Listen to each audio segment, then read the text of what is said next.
Okay, I think the clap just becomes part of the ritual. Oh, the clap is probably the biggest thing that we do, right? You got to have the clap. If you don't have the clap, what even is there? You ready to get started? I am. Let's do it. So, do you hang up your t-shirts or do you fold them? Hang them up. If I'm even going to get the ones that are hung up. I am definitely a take it off, put it in a pile, and then just recirculate it until the shirt, because I don't mean to sound gross here and maybe unhygienic, but if I wear a shirt just to work, like a dress shirt, I don't see the need to have to wash it unless it gets dirty. Yeah, but dude, you're still sweating in it. Are you wearing an undershirt? Oh yeah, always. I'm not like you. Only skinny guys don't wear undershirts. Oh, see, I've never worn an undershirt. I would never Yeah. wear an undershirt. Is there? I don't even understand why someone would wear an undershirt. Is that a bigger guy thing? I think it's a comfort thing. I mean, I think, somebody like me, I have both things going against me. Unfortunately, I'm a bigger guy and I don't have any chest hair. So like, what am I buttoning it down for? You know what I mean? Oh, yeah, I don't wear undershirts, but I don't hang up my shirts at all. I don't understand the point of hanging up a t-shirt. To me, that's just you're asking to stretch out the collar on the neck. I can't stand a shirt with a loose collar, man. If I get a loose collar, that thing's going in the trash. I mean, it takes a lot for me to throw something in the trash, clothing wise. I mean, I hang my shirts up. It's just if it's in the regular rotation, if it's in the week rotation, I'll just throw it in a pile. And like if I happen to maybe wear it on a Friday after wearing it on a Monday or something, or the following Monday, so be it. It's not dirty. Okay, here's my other question. So I'm going to be starting a new job here in the next couple weeks where I have to go back into the office for the first time in like 4 years. Do you think I can get away with wearing the same clothes Tuesday, Wednesday, and Thursday? Like I'm going to have my Tuesday clothes, my Wednesday clothes, and my Thursday clothes, and just wear the same three outfits every single week. First off, that is news to me, so congratulations Oh, thank you. on on your new job. Thanks for being a friend and all the bullshit you send me, all the stupid text. You could have sent something that mattered, but it's fine. Um, no, I think it's a new job. I think maybe if you become established, maybe. I never think unless it's pants. I never think you should wear the same shirt multiple days in a row.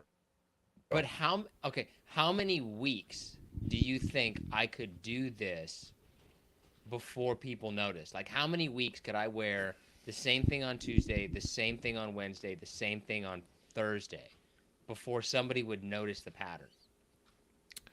I mean, how many people are you going to be working with? There's 1,000 people in the company. Jesus. I mean, if you start repeating, I would give it a month, and then people will start to notice. I think. Yeah, I would say about a month. But if people are also coming in and out, I would say a month if it was 5 days a week in the office, maybe 6 weeks if you're going into the office 3 times a week, that I could pull it off because other people might not be there on the same days. So I would give myself 6 weeks. I mean, if it's a traditional, you're going in 5 days a week. I give it about a month, maybe less than a month before somebody is like, "Oh, Nick always wears green on Tuesdays and blue on Mm, Thursdays." yeah, I would go green on Tuesdays. Okay, what do you think the percentage is? So I polled the audience.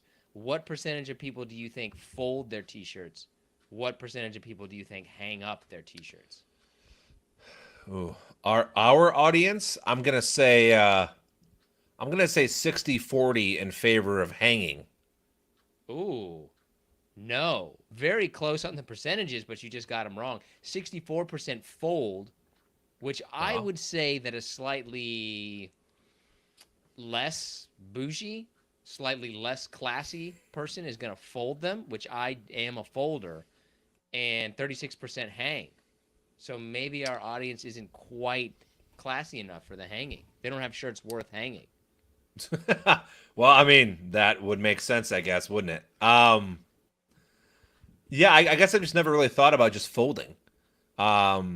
Even when I didn't have a dresser, and there was a point in my life to when I did not have a dresser, I still found a way to hang clothes. Oh, I never would ever think of hanging up a t-shirt. I would never, like, why would I? There's no way I'm hanging up a t-shirt. It's a waste of time. I'm just going to fold that thing, or I'm just going to do what most people probably really do, which is just leave it in the laundry basket until they need it again. It's a t-shirt. Yeah, I mean, let's be honest. And I'm curious to know what is the like do women wash their clothes more than men? Like the Oh, outfits yeah. they wear on a regular basis? I'm the wrong person to ask this because without a sense of smell, Yeah. I wash anything. If I wear it for Jesus 5 minutes, I'm going to wash it. Well, because I have no way of knowing if it smells or not. So I basically have to wash it by default. So I personally do a lot of laundry. We are, yeah, we're like once a weekers. We kind of save everything till the end. I mean, we have kids in soccer and swimming and things, so the kids usually get twice a week, but the adults, no one cares. No one cares No, about yeah, us. no one cares about this at all. Okay, let's just move on. I tell you what, that's an experience, by the way. Friggin' Little League Soccer got my first dose of that this past weekend. Oh, dude, Holy hell. that's not a recreational activity. That is a business. That is, I That is a mean, business. I mean, God bless him, but the other team they were playing, one of the teams, the coach, these are 6 years old, 6 year old kids. Coach is running formations. I'm Oh, that's like, too much. I'm like, man, calm down. And anyway, I ended up becoming an assistant coach. It was great. It all worked out. So Oh, are you gonna? So what are you gonna try? Are you gonna try to usurp the power? Are you gonna try to become the head coach? You gonna try to weasel your way in there? no, and actually, I didn't want to do it. I was happy sitting on the sidelines with my beer and my koozie. By the way, is that not okay to do to bring Yeah. alcohol to a kid's soccer game? No, you shouldn't probably be drinking alcohol or bringing alcohol to a kid's soccer game. What time does the game start? Sunday was 2 o'clock, and then they had one at like 4 o'clock, so 2 and 4. I mean, you can't make it a regular thing. I feel like if you Uh-huh. really go for that and you're doing it all the time, like, oh yeah, he's drinking at this little kid's soccer game all the time, you Well, might no, be nobody, pushing more from a you're the problem is that you're going more from a guy having a good time to the person kind of like, oh, he might have a little bit of a problem. nobody knew it though, and I guarantee you. And for those of you out there judging me, if you've ever been in that spot, there's always and if you haven't been one of them, there's always those people that I mean, it's Sunday afternoon. It was the first Sunday of football. I just wanted to have a celebratory drink. Yeah, but then are you getting in the car and driving it home? Because that's like you got to be a responsible parent. And look, you may not think everybody knew, but everybody knew. Nobody knew. Not one Everybody person knew. knew. They all no nobody said anything to you. They all knew. Nobody knew. What's Yeah, that? dude, you can tell by the way somebody's drinking. Like if you're drinking water versus drinking a beer, like you know what somebody's doing. Everybody knew. Like so here's the assistant coach out here Just- drinking beer. Yeah, dude, you got to I mean well, you I can, didn't take it. I didn't take it over there. I didn't take it when I was coaching. Not that much of a putz. my problem is that you either got to go big or you got to go home. You either have to be out there like that's your thing, having a good time, just watching soccer, just chilling out, but you got to be fun. You can't be like yelling, you can't be doing those kind of things. You got to be just like having a good time, man. That dude's just enjoying his life and that's what he's going to do. You I can't be mean, over there like mopey drinking. no, I wasn't. Okay, so I guess I'll be real for a second. I thought that's what I would do. I thought I would just sit there and I'd watch the kids run up and down, and it would be fine until the whistle blew, and then you're cheering on the team, right? And then I quickly went from like just wanting to chill, watching my kid, wanting to be left alone, to now I have to be involved. Now I have to say, hey, Harry, get the ball. You know what I mean? So, anyways, it was an eye-opening experience. Yeah, I would probably not, continue on with it, but that's a big business. You ready for shout outs? I mean, I was born ready. This is shout outs number 187, I think. Oh, that's a lot. We're probably getting up there, to be honest with you. So let's see. Let's start here with Jeff Flex, Christopher Brewer, Ken Smith, Joseph Zorio, Luca Brasi, Jack Nissan, Brandon Blakely, Sendo Garcia, though I don't believe this is a real name. I picked it out anyways because I love it. Magnus Leinert. Magnus could be a real first name, right? This is a real name. I believe that's a Norwegian, Nordic thing. I hear we're huge in those countries. Sean McElroy, Joe Rocco, Maria Lawless, and John Shaban. Solid. Appreciate a lot of solid. all of you. A lot of solid names there. Okay. All right, let's talk some things here. Let's just get to the one that's probably the most saddest on the list today, and that is the passing of a legend, a cinematic legend today. James Earl Jones passed away. Unfortunately, that's a big name. A very liked person too, right? Like I don't think a lot of people know something off the top of their heads, like, oh, but James Earl Jones did this. But was he a great actor or was he a great voice?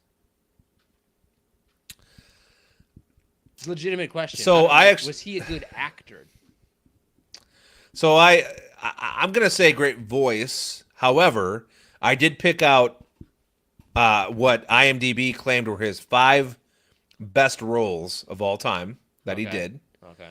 2 of them are voices. 3 of them are acting credits. So obviously, from the voice acting, obviously Star Wars and Lion King. Yeah. And then acting, I guess, if that makes sense. Sandlot. I forgot about that. Coming to America.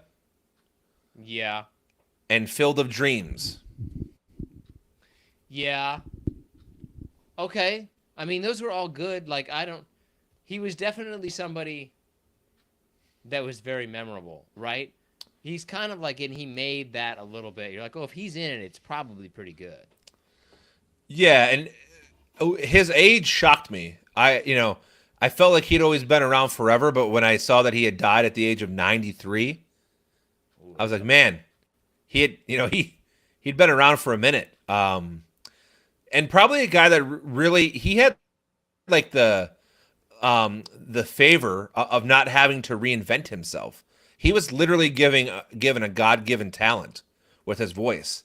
It's not like he had to keep trying different things. People came to him. Yeah, but he pioneered it for the voice, right? Like that's what you remember about him. Yeah, he's good.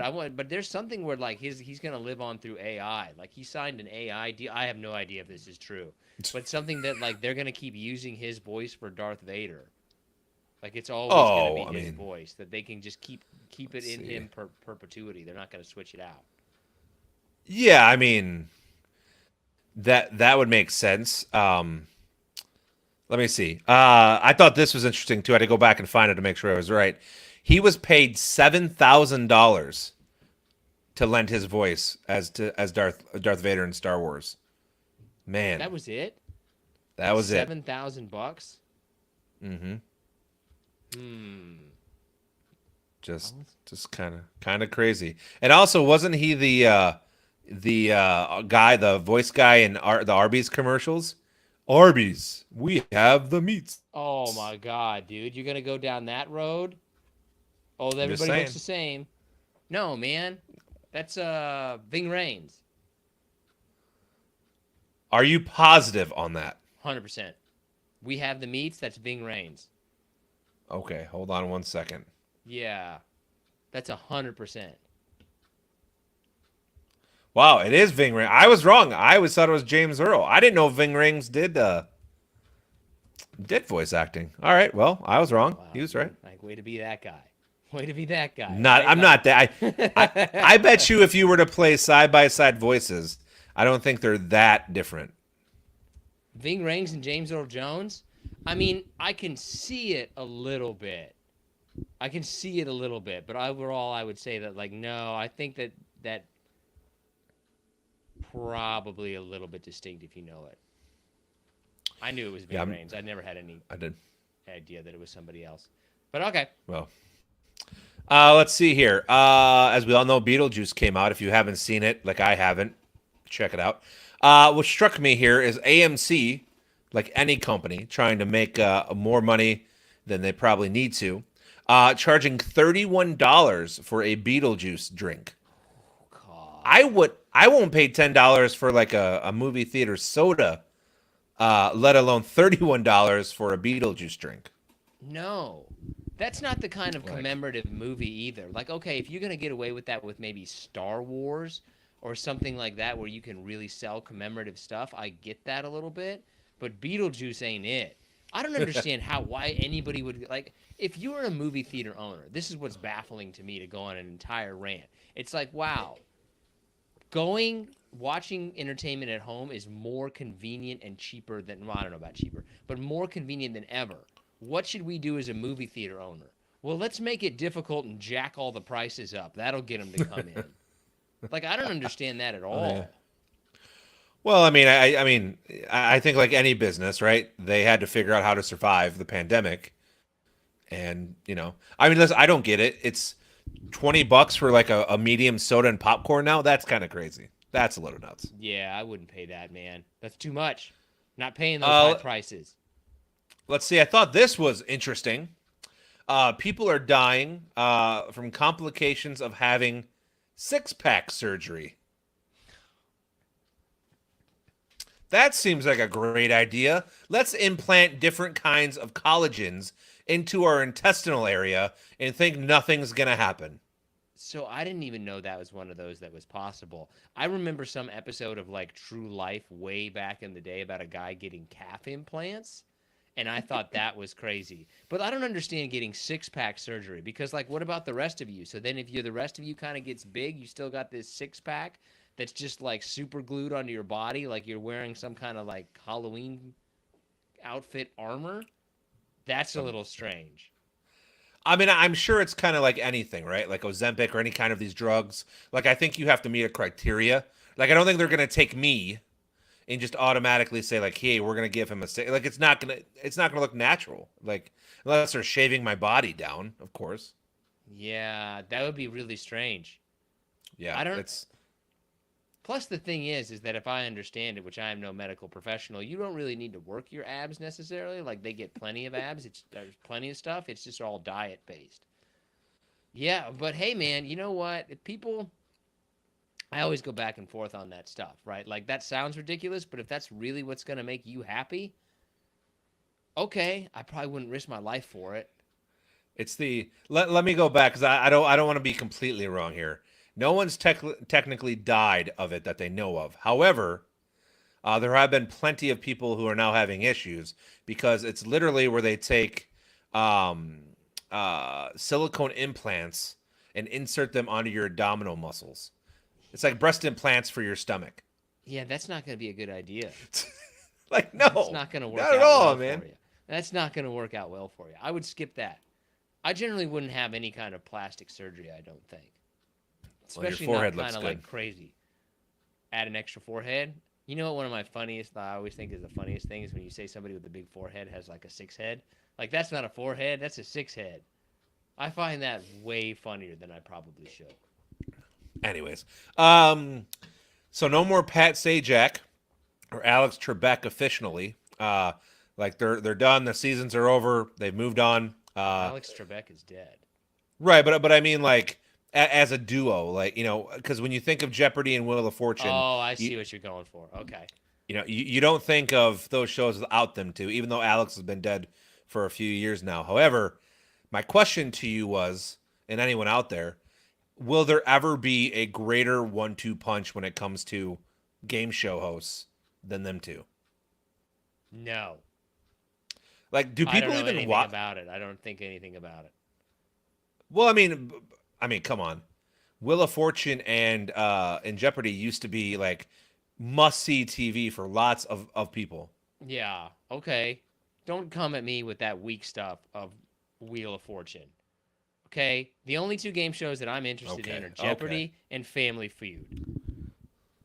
Wheel of Fortune is a distant third place to Family Feud and Jeopardy. It's not in the same You're class, insane. right? Family Feud and Jeopardy are pro level, and we get down to high school level when we're talking about Wheel of Fortune. Don't care. It has nothing to do with the level of intellectuality it takes to do the game. It's the legendness of the two games. The only thing that I really have to think about Wheel of Fortune is the idea that Vanna White's getting like $10 million to essentially walk across the stage. Like that has to be, and good for her, the highest return on investment that anybody has ever gotten in terms of you're getting paid this to do this. Because she's not really a big factor in the show, right? It's not like, are people tuning in to be like, oh, Vanna White? What's Vanna gonna say? Vanna's funny. Like maybe she is. I don't know. You're the super fan of Wheel of Fortune. But to me, like, is there anybody who gets paid more for doing less than Vanna White? And I'm saying, I don't know. Like, I don't know. I mean, but I mean, it's not like she made that. I mean, she's been on that show for what, 30 years, 35 years. yeah, but still, like, that's the kind of thing that when I went into okay, this is just me. If I went into contract negotiations and I was involved, to be like, I want this much. Well, like, you don't do anything, you're not getting it. How about you take 100 grand and be okay with that because you're not really doing anything? Okay. I mean, I wouldn't ask for any. I'd be like, well, I'd be happy with what I got for what I was doing. That's just me. so I get what you're saying. I definitely. I mean, this is gonna sound terrible. I feel like I have to say it. Vanna Whites are unfortunately like a dime a dozen, right? If you sat down in contract negotiations and were to say, "Hey, we're only going to pay you $1 million instead of 10 million," she may walk, right? And you could find someone else to do it. However, it comes back to my point that the Wheel of Fortune itself, it was its own legend show. Without Vanna, without Pat Sajak, it doesn't have the name recognizability that it has. I could see that argument in that she is the name that you know with that show. So in some Absolutely. ways that maybe she's not doing anything, but the show got to where it was because of who she was. I can see that argument, kind of. Yeah, but I brought the fame to this. The thing that I've never understood about that show is when they travel around the world and they do, shows at like resorts and things. Like how is any money actually being made, by any of that? I don't know. Oh, they're Because getting paid to be there, right? Like right, the but like resort sponsors it or something, I'm sure. that's what I mean. But it's only what, three people that get to actually vie for the trip or whatever. I mean, I don't know. It just always seemed like a scam to me. Yeah, I would think that most of those things is like discreet advertising for something else and they get paid for like kind of like movies when they're like, "Oh, the movie star is drinking a Coke." Like, is he? Like product placement? It's probably what a lot of that is. Yeah. Is Ryan Reynolds drinking a Pepsi? I doubt it. Um and listen, Ryan, if you do, call me out. Let's see. Last thing I have here. Um this was just weird. Walmart has released a thruple costume for Halloween. I don't even know what that is. It's a three-person costume. It is a s'more. So somebody is, someone's the graham cracker, somebody's the marshmallow, and somebody's the chocolate and bottom graham cracker. But it's all connected. It's a little weird. A little It's weird. a lot of effort. I don't generally try to put any effort. I'm not putting more than 15 minutes of thought and 15 minutes of effort into a Halloween costume. I mean, it's fun, I guess. I mean, I don't know. I'm not against it by any means. I mean, I don't really want to partake in it, but I'm not against people who like it, who want to do it. Yeah, I'm just not gonna put. I like Halloween. I like seeing people dressed up. I think some of the costumes are cool. I'm just personally not gonna put any more than 30 total minutes of effort into it. But I feel the same way about cooking. I'm not gonna put more time into making dinner than I am eating it. Man, I will spend hours if I ever get the chance on just cooking. It's fantastic. Yeah, well, the no sense of smell thing just does it makes it meaningless for me. Do you have anything else? Are you ready for the top five? I mean, speaking of smelling and tasting, Okay, so our top five is top five fall foods. What's your number five? so my number five, you're not going to agree with it, but I put it on the list, and I don't care. It's still a kind of food, and I went with like fall coffees. like pumpkin spice coffee, apple crisp mochiatos from Starbucks, any of that kind of seasonal coffee. That's my Oh number no, 5. I'm sure a lot of women have that on their top 5. Oh, okay, okay. You know what? It's delicious, and you should try it. Get yourself an iced apple crisp oatmeal shaken espresso from Starbucks, and you'll thank me later. First of all, if I'm going to drink coffee, which I don't, I'm going to have straight coffee, black. Of course you are. Of Not course, going I to do know. that. What kind of alcohol you want? You want a nice little cosmopolitan? You want a Manhattan? You want strawberry daiquiri? No. Give me whiskey neat. Straight up. Maybe I'll put a dash of warm water in it, but it's got to be from a garden hose. What? Toughen Never up. mind. What's your Not number 5? drinking no fruity drinks. My number I 5 mean, is I'm not proud of it. What's your number 5? my number 5 is hot chocolate. I don't actually really like hot chocolate. I like the idea of hot chocolate. So, I mean, there's no difference in what I just said comparatively to hot chocolate. Coffee and hot chocolate are one and the same almost. I completely disagree. That's Oh, all I no, got. I mean, I just disagree. yeah, yeah. Well, I mean, you can disagree, but I still think you're absolutely wrong. I will say which I is- can't finish a thing of hot chocolate. Like, it's too much by the end of it. Like, you want a whole glass of hot chocolate? Like, no, I'll have like half of it.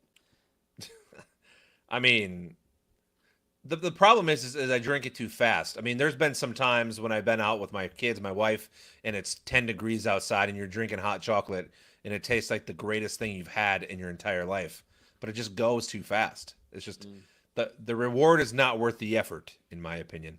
Okay. What's your number 4? Anything sweet potato related. I actually have sweet potatoes as my number 4 too. I think sweet potato is actually the dominant potato. I How does think that that happen? sweet potato should replace all other potatoes. It's the best potato. Yeah. I mean, it's not as versatile as say a yellow potato or a russet, but it's still. I mean, they're delicious. It's my favorite potato. Yeah, it's the best. Although there is something like a yam that's not a sweet potato, that's actually a yam. I don't know. Somebody at the grocery store confused the crap out of me the other day about it. It's like, oh, that's not a sweet potato, that's a yam.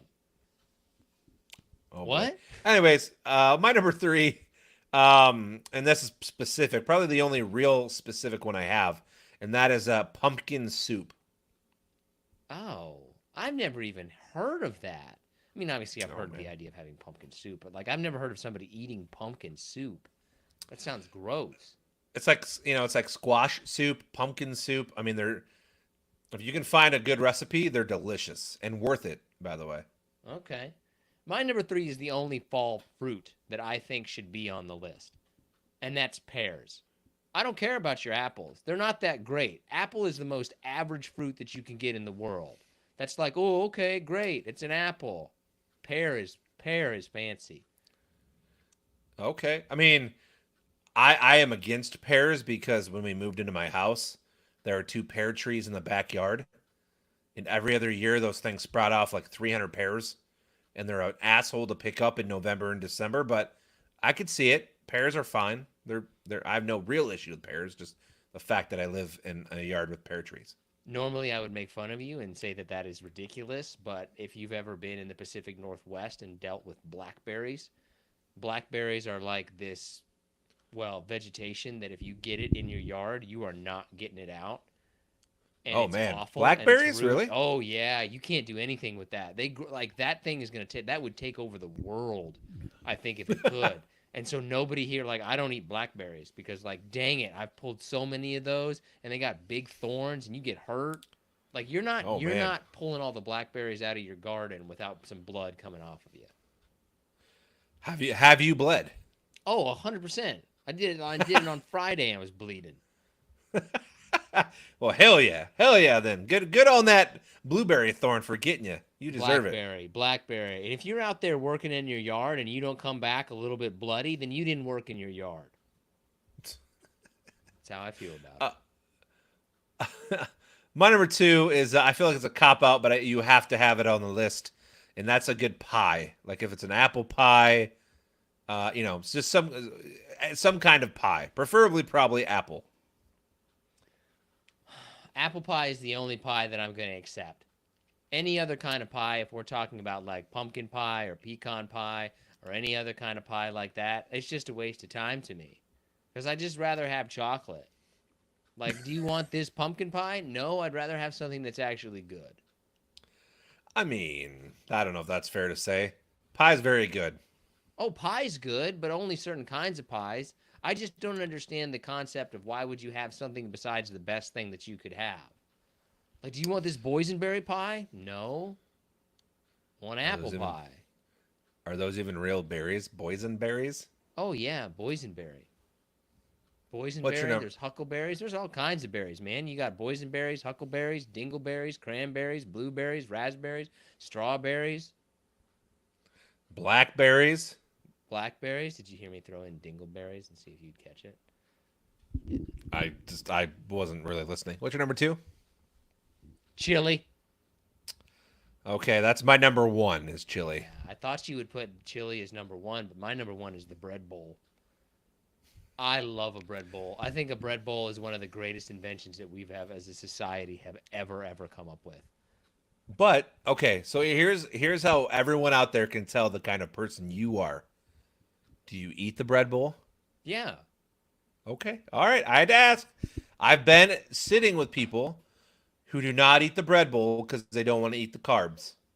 Did you take the bread bowl and then shove it in their face like you should have? Because as far as I'm concerned, not eating the bread part of a bread bowl should be something that you should be banned from a restaurant for. No, Like, no, you're not coming back here, sir. I think that's assault, but I thought about it if that matters, but I think it's assault.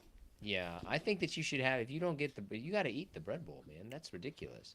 Yeah, that's my number 1. What do you have any honorable mentions? They're really just comfort foods. Now that I look at it, I have like good donuts, macaroni and cheese, like a good like thing. I know we're not fall isn't necessarily Thanksgiving, but like a good like hearty sandwich. Like a good Thanksgiving sandwich. What's so funny? What is it? Hearty sandwich, like a good turkey, mashed potato stuffing topped with cranberry sauce on bread. It's delicious. But what kind of thing is it? A sandwich. Are you golfing? Sandwich? Is that a Michigan thing? Is that a Michigan thing? Like, do you pronounce it differently than other people who live in the area that you do? Because to me, you're saying sandwich. I mean, you can clearly tell no one's really ever called me out before, so I'm guessing probably not. It's a sandwich. It's a sandwich. A sandwich. Sandwich. Okay. Sandwich. Yeah, that's how you say it, but you say sandwich. I don't know if I have. It's a sandwich. I don't know if. Well, I'm from Kansas, which is the kind of notorious for having like the most average dialect of all time. So I don't think that there's something that I pronounce that other people in other regions like that somebody would say, "Oh, that's a regional pronunciation of that." Holy hell, though! I do say sandwich. It's a sandwich. Oh yeah, you say sandwich. Ferg, man. Is this gonna change your life? You've been saying that this whole time. I mean, you've called me out on a few things. I mean, let's not forget we are kind of close to Canada. Like, so maybe I picked up some dialect. I don't know. Like maybe Michigan has its own dialect. I also really don't know. Yeah. You never noticed? Nobody's ever said to you that you say sandwich instead of sandwich? Yeah, no one's ever. I mean, not that I can recall. No one's ever picked me out like that. How are you going to take this news? What are you going to do? You going to change your lifestyle? You going to cry in the corner? You going to revolutionize the world and try to make it sandwich instead of sandwich? Or are you just gonna I'm keep actually on living. I'm probably just going to keep on living, and I may actually leave you now to go have a sandwich. Okay. All right. Well, we'll stop it then. If I can figure out. There's a button.